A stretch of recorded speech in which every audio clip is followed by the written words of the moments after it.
Once, it was an empire. A beacon of blue and yellow, standing tall in every neighborhood, promising a portal to adventure, laughter, and drama. For millions, it was the destination, the ritual, the very essence of Friday night. Blockbuster Video wasn't just a store, it was a cultural institution, a titan of entertainment.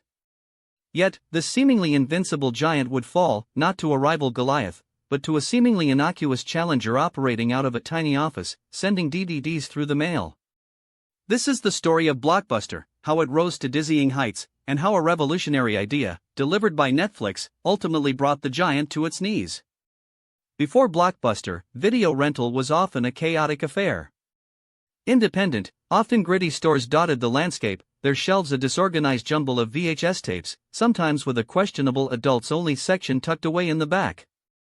The experience was inconsistent, the selection hit or miss, and customer service was an afterthought. Enter David Cook, a software entrepreneur from Dallas, Texas. He envisioned something different, a family-friendly, brightly lit, impeccably organized store with an enormous selection. In 1985, the first Blockbuster Video opened its doors in Dallas, boasting 10,000 VHS tapes, a staggering number for the time.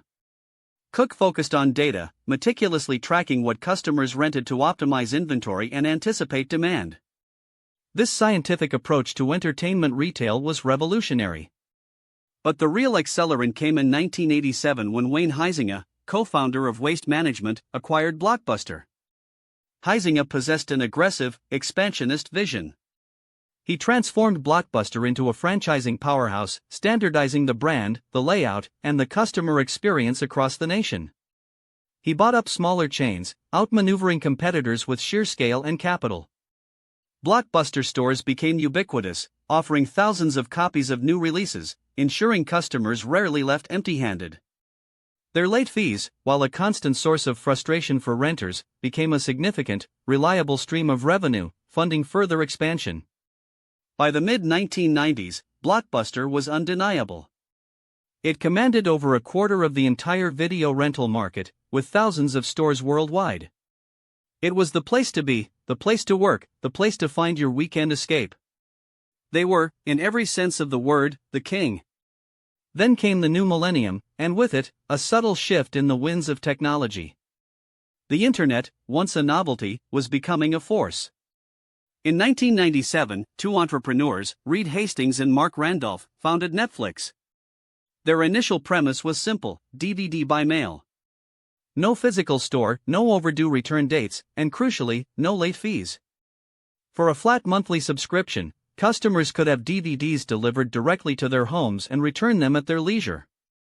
Blockbuster, anchored by its vast physical infrastructure and a business model heavily reliant on late fees, initially viewed Netflix as an insignificant niche player, catering to a small segment of movie buffs. They were too big, too powerful, too successful to be threatened by something so seemingly quaint. Legend has it, around the year 2000, Netflix actually offered to sell itself to Blockbuster for a mere $50 million. Blockbuster's CEO at the time reportedly scoffed, dismissing the idea as ridiculous. This moment would become an almost mythical turning point, a testament to Blockbuster's hubris and a missed opportunity of epic proportions. While Netflix quietly refined its algorithm and built its subscriber base, Blockbuster struggled with internal leadership changes, mounting debt, and a slow, almost glacial inability to adapt. They experimented with online presence through Blockbuster.com, but it was a clumsy, poorly integrated effort that failed to understand the fundamental shift happening in consumer behavior. The world was changing, and Blockbuster, fixated on its physical empire, was looking the other way. As the early 2000s progressed, Netflix gained serious traction, propelled by its customer-friendly, subscription-based model. By 2004, with Blockbuster finally realizing the threat, they launched Blockbuster Online, attempting to directly compete with Netflix. They even introduced Total Access, allowing online subscribers to return DVDs at physical stores and pick up new ones, an innovative idea, but one that was too little, too late, and incredibly costly to implement. Blockbuster, desperate, even briefly abolished late fees in a bid to win back customers, a move that drastically cut into their once lucrative revenue stream, proving unsustainable. But the real seismic shift was yet to come. In 2007, Netflix made a bold pivot, embracing the nascent technology of video streaming. They launched Watch Now, allowing subscribers to instantly stream movies and TV shows over the internet. This was the true game changer. The era of physical media was beginning its rapid decline. Blockbuster, once again, was behind.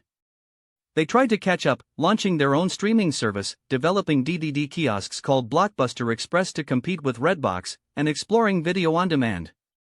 But each effort felt fragmented, reactive, and lacked the seamless integration and foresight that defined Netflix's evolution.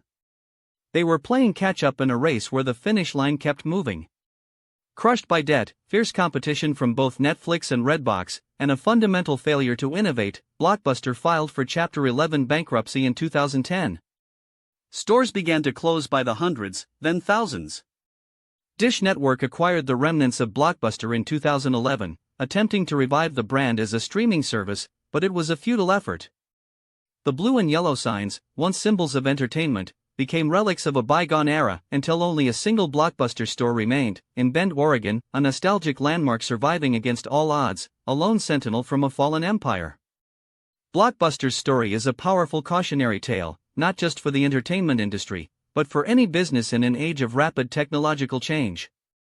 It stands as a stark reminder that complacency can be a death sentence, and that clinging to a successful past can blind you to an uncertain, yet inevitable, future.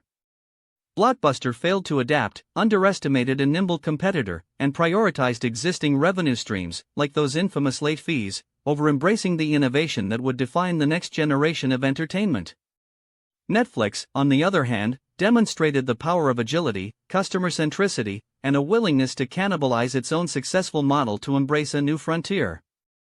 The lessons learned from Blockbuster's collapse resonate today, as industries across the globe grapple with disruption.